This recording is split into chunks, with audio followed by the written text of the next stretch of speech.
Yeah, I walk in the room, make the ceiling shake. Gold hoops, fresh fade, got that big boss cake. Never waited on a hand, I'm in my own lane. Told them put some respect when they say my name.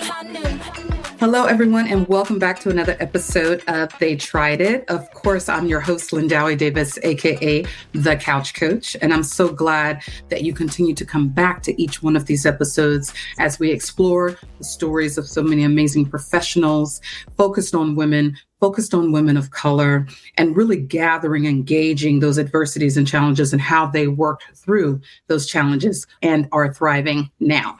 If you have not done so, please hit the subscribe button. It's probably a little button popping up at the bottom, or maybe it's just on your screen, but either way, hit the subscribe button. I love your support. I need your support. We are building community. We are building these voices, and I'm super excited for you to be a part of that. Today, we have a lovely guest. We're going to be talking to the wonderful Elizabeth Arnott, and I want her to introduce herself and share a little bit about herself. Thank you so much, Lindiwe. My name is Elizabeth Arnott. I have worked in HR for about 26 years and kind of worked my way up from HR assistant to an HR director at several different organizations, nonprofits, and government agencies. So that's what I've been doing for the last 26 years. And then this year I started a business that I'm working on to help people navigate through challenging work environments. I love that. What is the name of the business? It's Unmanaged. Unmanaged. Ooh. And why did you choose that name? It was a moment of frustration, I think, when I was like, nobody's managing anything. And it just felt like, okay, if they're not going to do it, then let's do it ourselves. Like that was my thought process on that.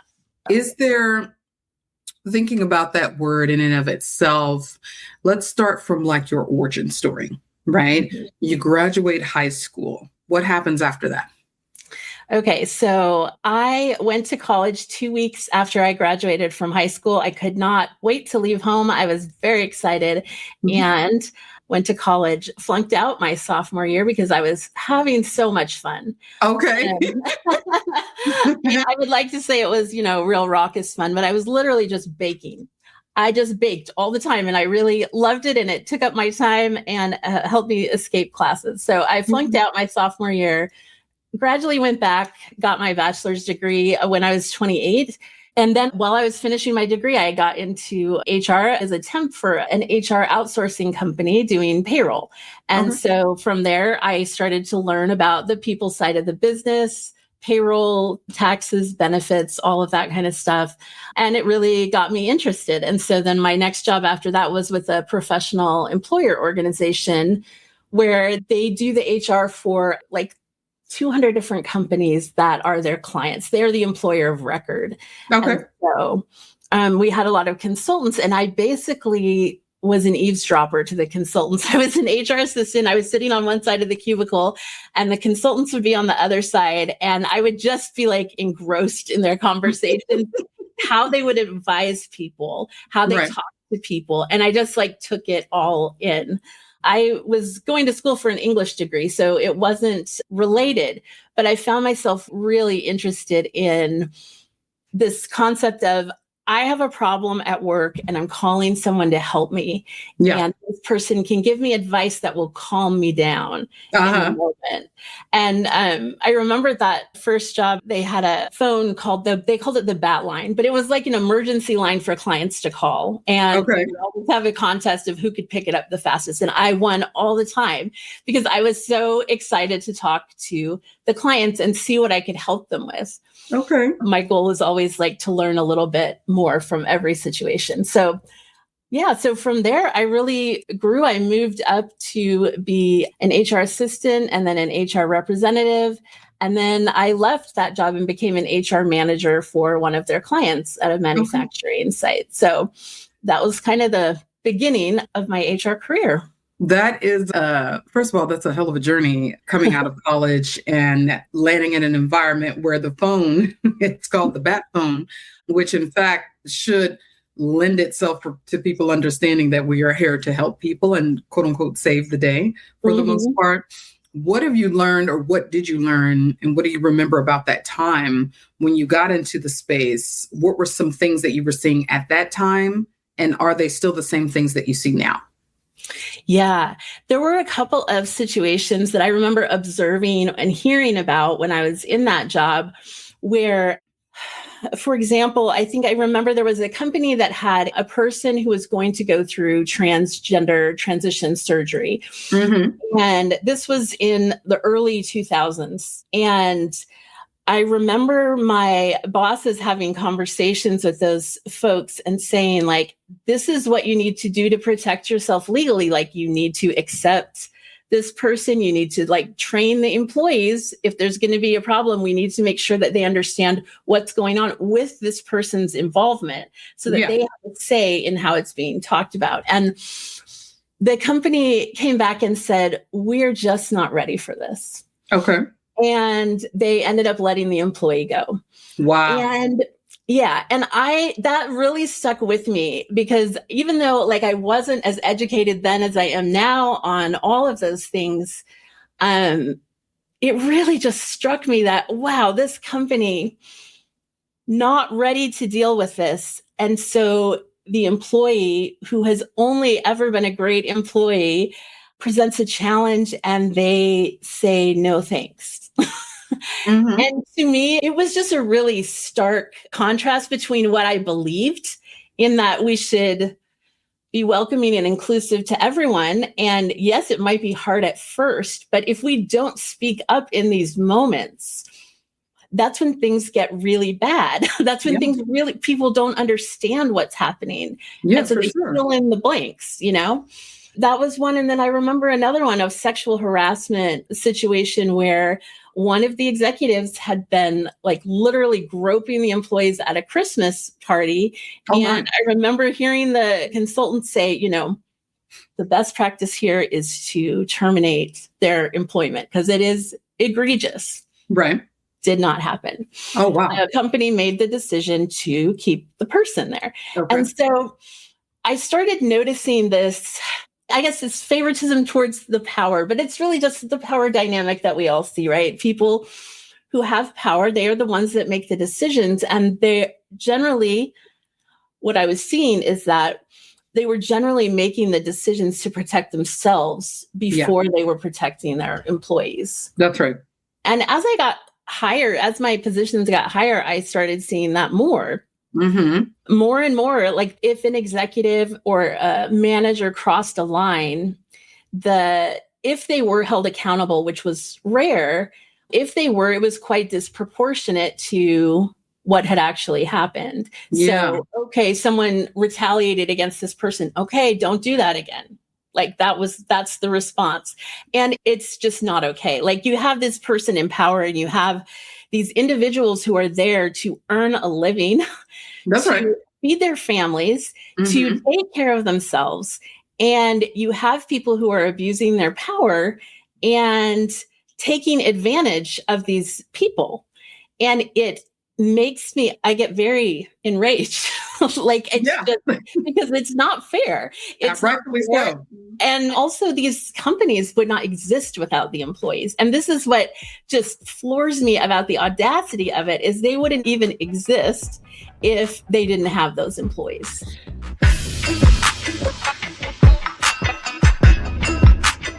That right there is it's such a great reminder in Gym, Elizabeth, that how is it that this connection point is consistently lost in workspaces or in industry, that without the employee, the company wouldn't necessarily be operating, right? Yeah. And they wouldn't be operating at the capacity in which the company requires its employees to show up, hence making folks that are in quote unquote executive leadership roles rich or richer or bonuses, et cetera, et cetera. That alignment really should be so clear that you would want to assist the employee. However, HR is not set up for that. In fact, I think most people are waking up to the notion, especially in the now times, that HR is really a buffer between the public and their image, right? Yeah. And how they're presenting themselves in and of itself. And so the protection mechanism is not necessarily for the employee. that's not to say that some people like yourself and others who have worked in HR who are trying to hold the line and create that boundary to ensure that people are cared for. But 9 times out of 10, like you said before, even as you rose, you started to see more and more of these dynamics not be fleshed out in a way that's super helpful to employees. Yeah. Yeah. Do you think with that journey coming out of school, going into this field, starting to notice as you rose from being an assistant to a manager and really leading full-on teams, that people were different towards you when you started to challenge these notions? Oh, yes, absolutely. So what immediately, like I've always been a person who I love engaging with people. I love learning from people. Yeah. And I believe that every single person has value, that you can learn from every single person on this earth. So like, I don't buy this group is more valuable than this group. Like to me, we're all the same. And as I started seeing it, the more I confidently grew in my knowledge and my experience, I would start to speak up and say, hey, that looks like retaliation, or that looks like discrimination. And a lot of times the managers or the leaders would get personally offended. Yeah. Like I remember having a conversation with a manager because she had decided to do an investigation on this one employee on his Lyft rides that he took in the course of his job. And she looked up and saw that he was driving, or that he was catching a Lyft from home, which was not something that was supposed to be done in the policy. So she calls me and says, I want to write this person up. This is an egregious violation. These are all the risks. And I say, okay. And then I ask her one question. Okay. What does this look like for all the other employees that are using Lyft? Oh, well, she hadn't looked at them yet. And this employee was the only Black employee that we had. Yeah. And as I sat with her and I said to her, I want to help you understand how this looks. And I'm not saying that you intended to be this, to be discriminatory, but I need you to understand that these are the patterns that we see that establish racism in the workplace. Right. And she was very offended and was like, how dare you call me racist? And it was very challenging. I'm sitting here as the HR person. I don't really have any authority, right? I'm just here to tell her, this is what you've done wrong. Right. But to be met with, how dare you? It's not only just that interaction. Then she doesn't trust me anymore. Yeah. Come back to me with more problems. Absolutely. She doesn't want to be called out. That's right. So it's sort of sabotaging myself, but I felt very strongly like that this is how things need to be dealt with. Like I'm a very open person. I will overshare more often than not, but like I just feel like let's get the information out there and then we make the best decision that we can. So yeah, I noticed employees started trusting me more and leaders started distrusting me. Isn't that the interesting dynamic that develops when you are the type of person that challenges systems? Yes. You would think it would be something that's much more collective, right? Yeah. That there should be this collective and connective tissue between employees, leadership, HR, right? And how outcomes are being produced through those three parties, but that's just not the case. And let's dig into that a little bit more, how employees begin to trust folks that work in HR simply by reviewing their actions and not just their words. Yeah, it's powerful. In my last job that I was in, and I have to be careful how I talk about this, but there had been sort of an absence of value in the HR department. It was very clearly hadn't been valued in the past.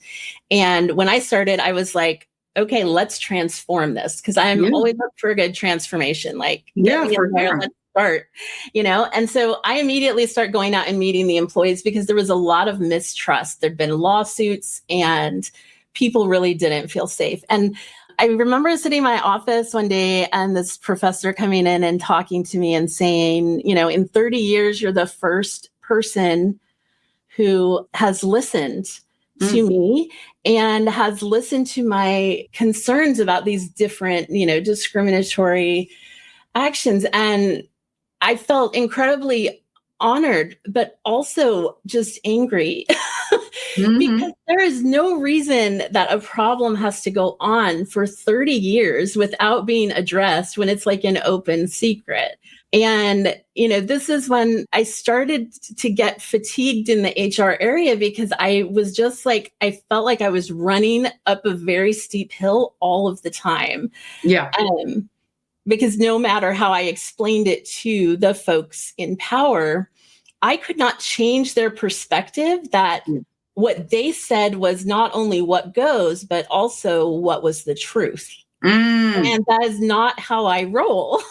Right. And that's just not what I do. So I'm going to put everything in detail and take detailed notes and make sure that we're following compliance. And, when I get pushback on that, that says to me about the organization, and it's not just one organization that's happened in, but many of they're protecting their power over the purpose of the organization, over anything else. And when you work in nonprofits, it's just amazing. Like there are so many toxic work environments in nonprofits because they expect people to be dedicated. They expect people to devote their lives to it. And they do. And they don't complain. And then they're underpaid and they're overworked and they get burned out. And then they make silly decisions that get the organization in trouble. And it happens again and again and again. And seeing that kind of pattern without being able to interrupt it is really frustrating. I can imagine. And I don't even have to imagine it.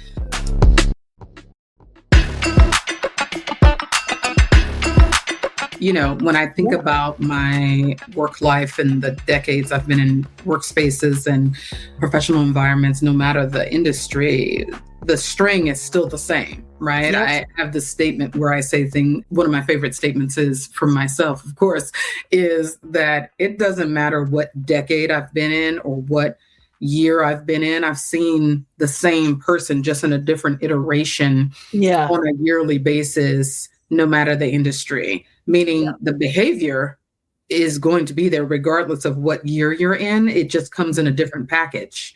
So I'm never too surprised by things happening in a company that are happening to a person because I've seen it in some form or variation prior to the innovation of AI, prior to the horrificness of George Floyd, prior to, et cetera, et cetera. And so when you think about these things, this connective tissue and connection points, where are you with regard to the things that you've learned all these years, right? You've seen so many things. You've seen stories. You've had these interviews with people who came to you for help. Is there something that has stood out either within those stories or for yourself? Is there an adversity or a challenge that has come to your door and you said, you know what, I'm going to just go ahead and stand up? Yeah. And this was a situation at my last job. I've been in HR for so long and seen the same things over and over again. This was a time when I feel like I take a lot of pride in being in HR and being an ethical practitioner of HR. Oh, say it again, Elizabeth. What? An ethical practitioner of HR. I feel like if something is going wrong and I don't feel comfortable reporting it as the HR director, there's something wrong with the system because I should be able to report my concern just like everyone else. That's right. I've already had one bad experience reporting an HR boss where I was immediately pushed out. And I'm tired of it. I was tired of it. And I was tired of the abusive power and of people not being held accountable. It just made me angry. So going into this job, I thought it was going to be transformative. And then about a year in, my boss I started noticing that he was raising his voice and pounding on the desk. Oh. Anytime he felt strongly about something, he wasn't necessarily angry. Yeah. But I have a history of trauma. And when that happens, my brain shuts off. I can't even hear what you're saying. So it's not an effective communication method, regardless of what he thought. So I told him specifically in writing, Mm-hmm. I need you please to stop yelling and pounding on the desk. I understand that you're not angry when you're doing that, Right. but because of my previous experiences, I can't hear what you're saying. And I immediately go into fight or flight. That's right. So the next time this happens, I'm likely going to need to walk out of the room. Mm-hmm. And he was like, okay, yeah, no problem. And then he continued. Okay. It just came back. And after every interaction, I emailed him in writing. This is what you did. This is how it impacted me. Yeah. I need you please to stop repeatedly, just over and over again. Elizabeth, did you ever get the feeling that was the way he was for all meetings and for all interactions with people in professional spaces? I had seen him be that way in large meetings and in small meetings. Yeah. One particular incident when I first started working there, I was having a meeting with him, and this was before things got complicated between us, but another director walked in, and I don't even know what they were talking about. I was just looking at my notes while they were chatting, and then suddenly they both started yelling. Oh. And they were just yelling. And then the one director said, okay, thanks, bye. And he turned around and walked out. And my boss was like, okay, where were we? And I was like, what just happened?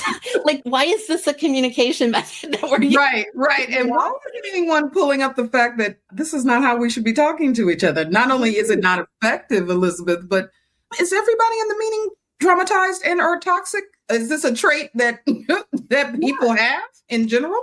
Well, no, I don't think so. But I think he was the second in charge at the institution. So what he did, it gave permission for everyone else to do the same thing. Wow. And this is often how toxic environments are created, because leaders aren't aware, or they don't want to be aware of their impact on other people. So, first of all, that's such a great call out in and of itself, that when behavior is allowed to continue, it does signal that this is the way that the team moves. I've heard people tell me things like, oh, yes, I was on a team where, people were simply rude, and the higher up was like, oh, yeah, I know they're rude. Yeah. As in, oh, yeah, it's okay because they're getting work done, but it's not okay because that's not a natural, normal behavior to have when you're interacting with people. If you're going to be rude just to be rude, or if you're going to be disrespectful just to be disrespectful, that's not right. So you've called these things out. You've asked to set this boundary around communication styles. You've let him know, hey, my communication style, this is how I speak. I'd love to invite you into that style, is what I'm gathering from you, that you were trying to invite him in to graduate a little bit more. What happens next after those several instances? So I always tried to be really polite and professional, but also be very clear and direct so that there was no misunderstanding. Like, you are harming me. Yeah. And I think I even spelled that out like a couple of times. You are harming me by your interactions, because, being in HR, I know you want to document everything like very well. So that's what I did. So I decided to report it to the president, because that's the only other person. And I was like, this is the chain of command. This is what the handbook says to do. So that's what I'm going to do. Yeah. And the president was a female at the time, which made me feel, I assumed things based on her gender.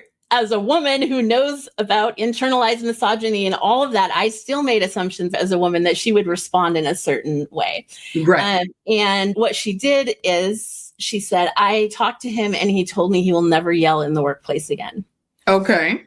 And even by her saying it, the way she framed it, to me, I felt like, okay, that is performative accountability. Like, that's not real. And also to say, like, I will never yell in the workplace again. Really? Right. Like, when you yell on a daily basis and there's no more to the conversation than that, that's not accountability. Right. And it was right after that my communication got restricted. So my boss said that I could no longer communicate with the executive team, and he gave no explanation for these changes. Okay.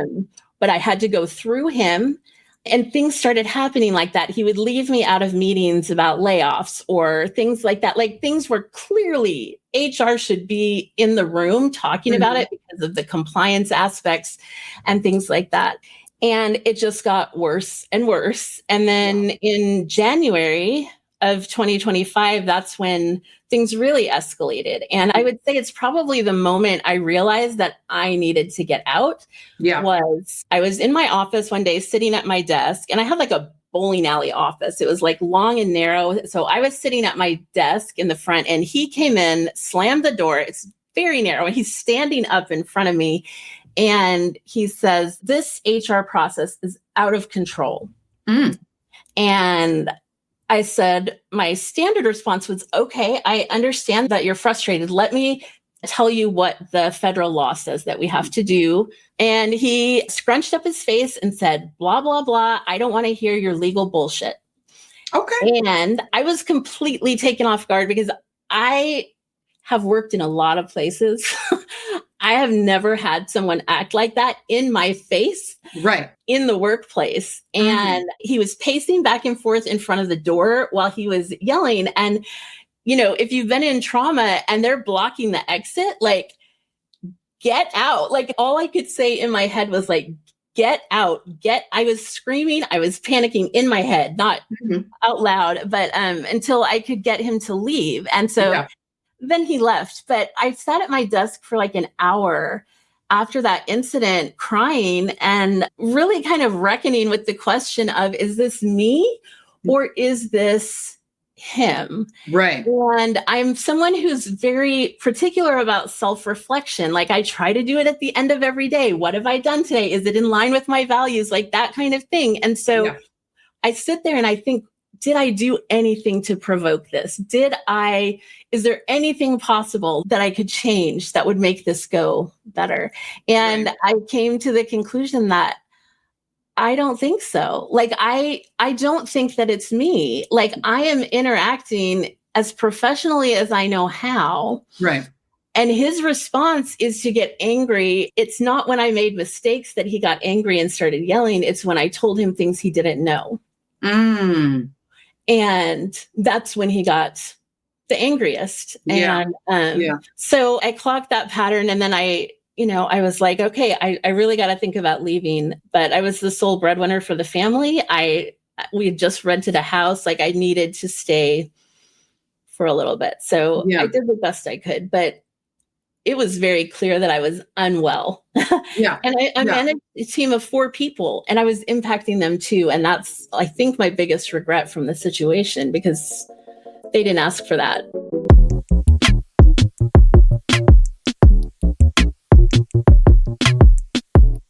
Is there, when you think about this, situation, you go back in time, you're reviewing the executive coming to you and saying, "Oh, yes, he's apologetic," but it was quite performative because to your point, you thought that her being identifying as the same gender as we, as you would hope that women are sticking together. It's an age-old thought process that, yes, we should stick together. But, unfortunately, we always find out that sometimes that's not the case, right? And we're often disappointed by that, your real feelings. I do want to ask the question around, for people watching and for anyone that happens to be in HR, either starting out or they may have some antiquated ways, what could have happened in that moment when she actually took that information to him instead of him saying, "Oh, yes," or her saying to you, "Oh, yes, he's going to stop doing it"? What's something that could have been different from that interaction? Yeah, from my perspective, I would expect a conversation with the supervisor and the person, that in this case, the president and the CFO, saying, "I need you to understand how your behavior is impacting the people that work for you. And it's impacting them to such a degree that they're having trouble doing their work." Yes. Now, since I left, I've had 3 other people come to me and say that they've had similar situations with this person. So it wasn't me. And if it had been addressed in that way at the beginning, none of those other people would have been hurt. That's right. But so that's what could have happened. And that's what should have happened. Yeah. it's always the after effect of these things, because the moment you almost feel like having a crazy moment, like you're in some sort of mythical land where this could not possibly be happening. Yes. And to your point, we all do this thing, particularly as women as well, where we ingest this information and we ask these questions, oh, is it me? Which is a trauma response for the most part. Yep. It's almost as if we're always looking to give the other person the out, you know? Yep. When they don't actually deserve the out or need the out, they need the accountability. As you, going back to this last part of the story that you were explaining, that you felt like you had to stay, what were some of the things that you did to get your mind in a place to say, all right, I followed up with the executives who were in leadership who know that this is problematic behavior. I have said time and time again what is respectful and what's not. I've done a good job at this place. Okay, I got to stay for a little bit longer. Is there something that you feel like you would have wanted to do differently now that you're on the outside looking in? Yes. Very specifically, I had never learned really how to regulate my nervous system in crisis. Yeah. And after I'd been out for several months and I was starting to heal, I really realized that when I was not regulated, and that made the entire situation worse. Okay. Not that I did anything wrong, but just that my response instigated a defensive response from them. I was very emotional all the time, which I'm sure was really annoying. Yeah. That's just what it was. Yeah. So I was dysregulated, which meant I could not discern between noise and information. Okay. So everything was just coming in at once, and I was trying to, it just made everything worse. And then I couldn't access the knowledge that I had around emotional intelligence. Like, this is how my behavior is impacting my team as a result of what I'm going through. So those are the three things that I was missing: nervous system regulation, emotional intelligence, and critical thinking. Being able to do those things in crisis would have really grounded me and perhaps given me a little bit of a better exit path. Yeah, absolutely. You, again, another great gem around emotional intelligence being a part of one's intelligence around handling situations, regulating your nervous system. That's such a great call out, because a lot of times, again, the body will kick into fight or flight when any adversity or challenge pops up, whether it's something physical, whether it's something verbal, etc. And so really understanding where you are in those moments, because you have practice, which, you know, I hate to say that that's a thing, but in real life, we all have to build up practices as a direct result of our experiences. Absolutely, right? Yeah. Good, bad, or indifferent. And then that critical thinking aspect where you do have to figure out what is the noise and what is the information, because the noise is not going to give you too much to go off on. In fact, it'll give you something to either overreact on or underreact on, whereas information is something you can stick a tent pole in. You know, that's something that you can build a foundation from. So I'm glad that you called those things out. When you figured out, all right, I stayed, I did everything I could, how did you get out? I went to the president, and this is after, this is after they had tried to do a mediation, but it wasn't a mediation. They had a coach basically that was coaching me on how to have executive presence, and was not meeting with my boss at all. So there was no mediation. I realized what was happening is that, no, this is not repair. This is making this my fault. Right. And spinning a narrative. Yes. And so that was my last straw, because I had put in so much work to try to get things done in this job, to try to fit in, to try to meet expectations that were constantly vague and changing. And I just had enough. So I went to the president, and as I do with like any high risk termination, I created a document where I listed all of the risks of my personal situation in the organization. Yeah. I gave it to the president, and he looked at it and was like, well, what's that? And I said, well, this is a list of liabilities that the organization could have based on my experience here and how I've been treated. Yeah. And he's like, liabilities for what? And he just kind of tossed it aside. And then he's like, so is today your last day or what?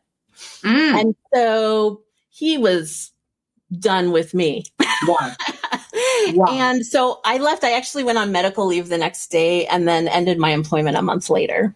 Okay.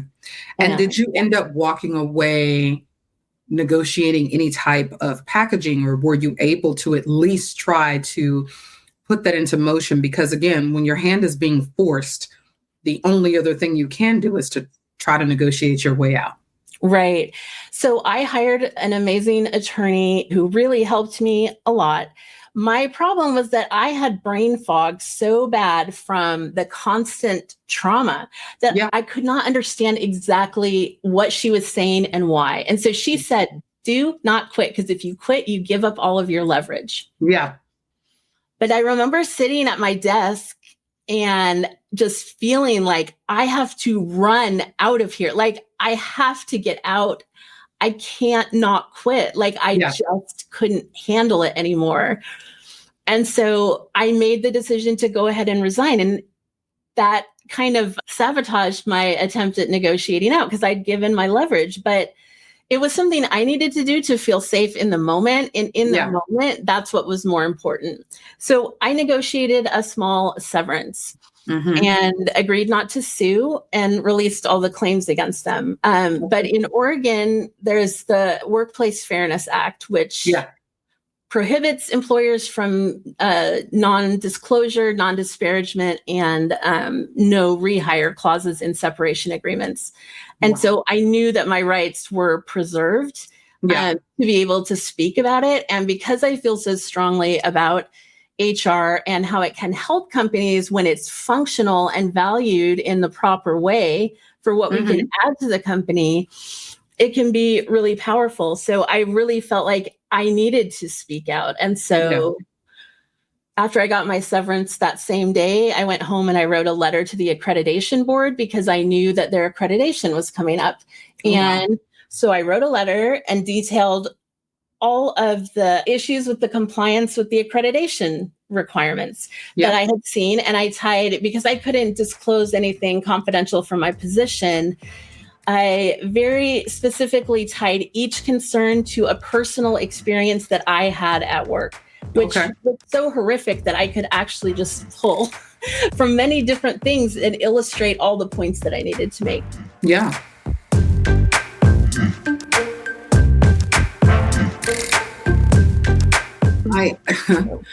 What a journey, because in and of itself, you made such a great point about reminding people that when you are in any company and something adverse or challenging is happening, one of your biggest pieces of leverage is the fact that you're still at the company in whatever the capacity is, whether you're on leave, etc. Right?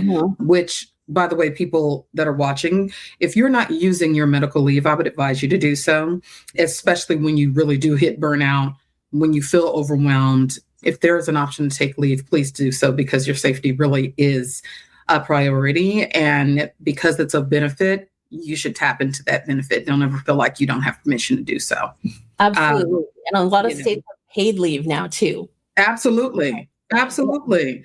I think the other call out here is that you did your best to try to stay, to ensure that you have some sort of severance in and of itself. And you got an attorney to give that advice, right?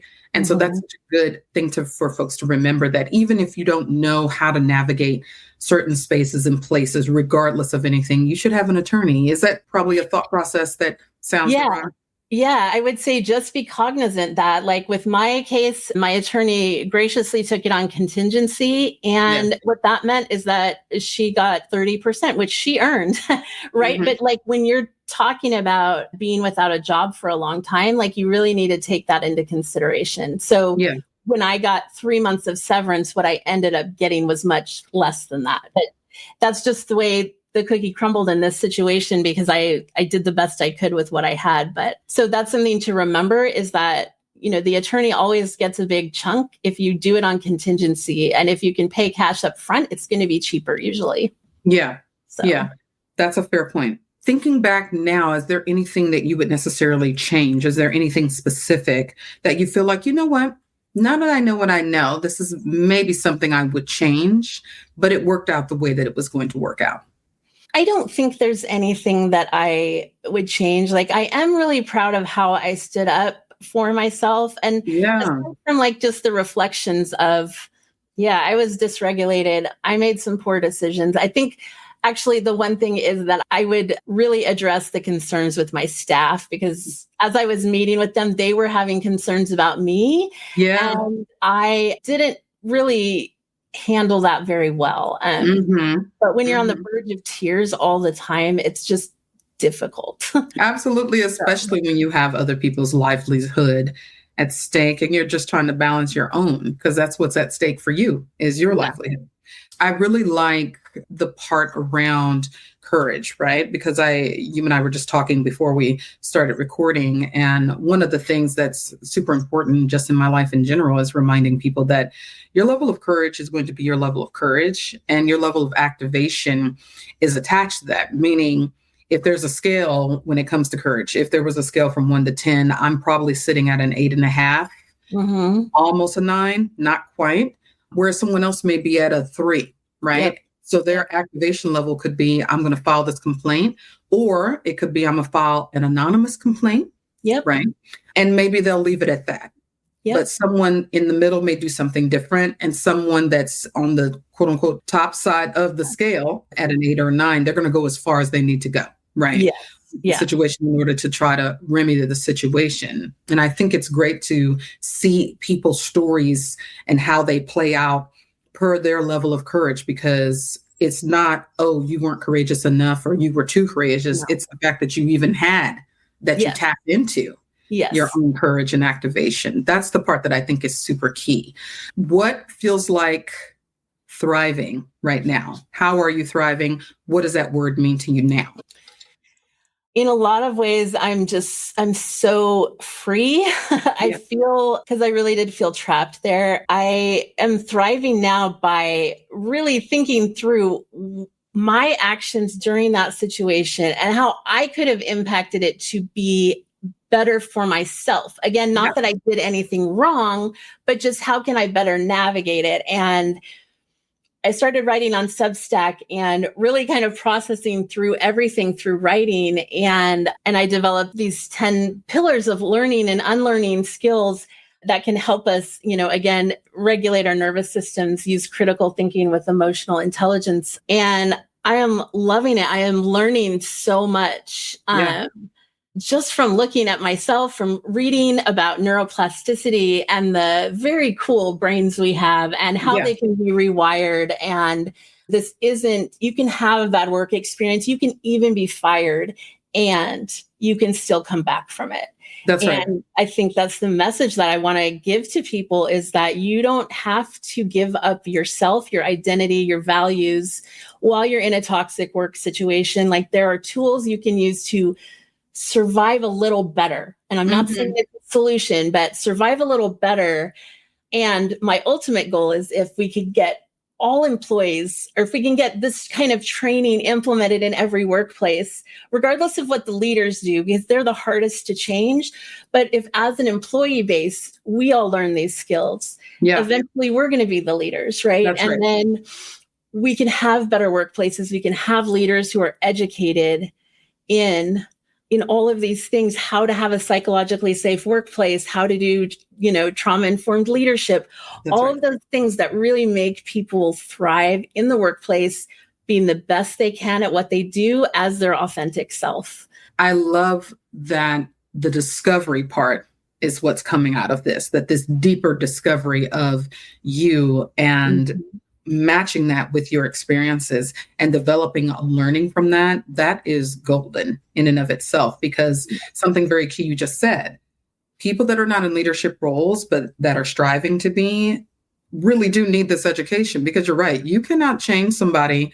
It is very difficult to change someone who is quote unquote already in a leadership role, garnering themselves with the title of I'm a leader, but they don't know anything about people. They have no cultural competency. They were placed there by way of someone knowing them, or because of some nefarious other reason that they got there. And this is not for all leaders, but for the people that we are talking about, it is difficult to get them to change their mind, and you can only lead them so far, right? Tell people how to find you. You can find me by email at Elizabeth at unmanagedpeople.com and my website, unmanagedpeople.com. I'm on Substack and Blue Sky and all the socials. So love that. Yeah, and you're available for consulting and all of those things, correct? I am consulting and individual strategy sessions. We're going to do some group things coming up. So yeah, I'm constantly kind of developing and reinventing what I have until I hit the sweet spot. So I love that. Elizabeth, it has been a pleasure talking to you today. You too. Thanks for allowing me to share my story. No problem. I mean, everybody, my whole thing has always been, everybody's story is super important, even if you think it's a small story or a big story or a little story. Stories are important, and it gives people an opportunity to not feel like they're on an island, right? Yes, absolutely. So I thank you so much. For all of you watching, thank you so much for continuing to support the show. Bring your friends, tell your friends, tell the people in HR, tell the employees, whatever industry you're in, there's something here for you. Go support Elizabeth and all of the guests I've had on the show. They are striving, thriving, and moving forward. And don't forget to support me, because I really do need it more than you know. You can find me on the socials, Lindiwe_speaks, of course, LindiweDavis.com, and tap into LinkedIn. I've got a series called They Tried It Fridays, and there's some more stuff coming out that I'm in development of. We're always moving. But thank you all so much for tuning in. Have a wonderful, wonderful week, day, month, year, and I'm rooting for you.